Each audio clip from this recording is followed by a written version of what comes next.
This is an update for my VTOL Wing build.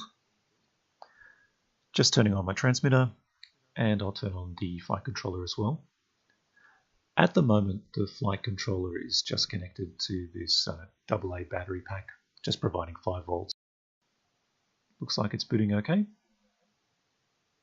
Alright, so the wing build is coming together pretty well.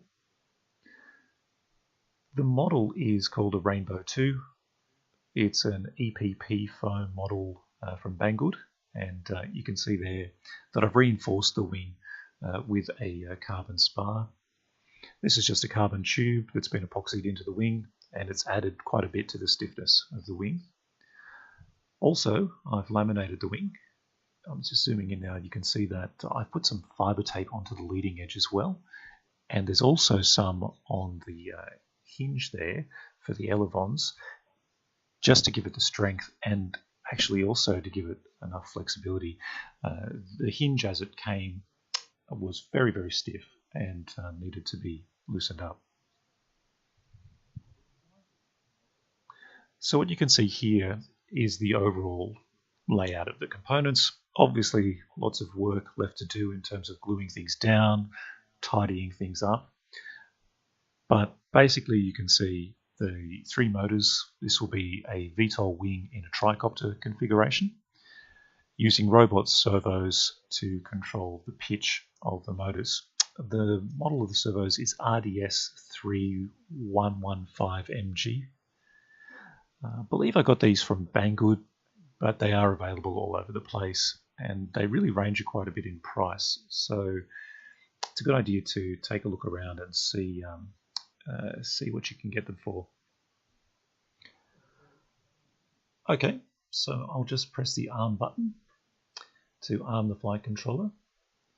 I'll also need to move the rudder stick on my radio to complete the arming sequence.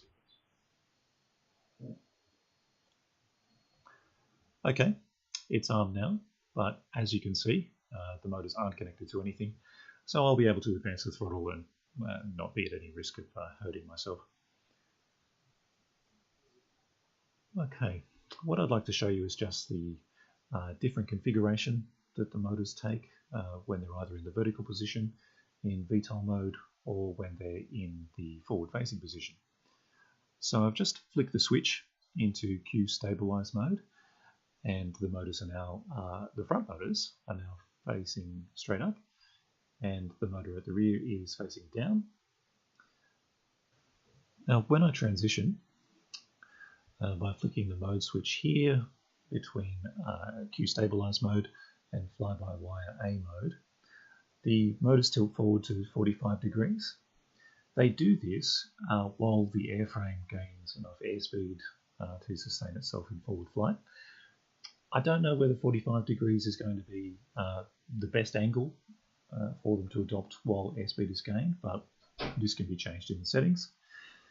Once sufficient airspeed has been reached, the motors continue to move forward into the forward position. I've just flicked the switch back into Q stabilize, and you can see the motors have returned to the vertical position.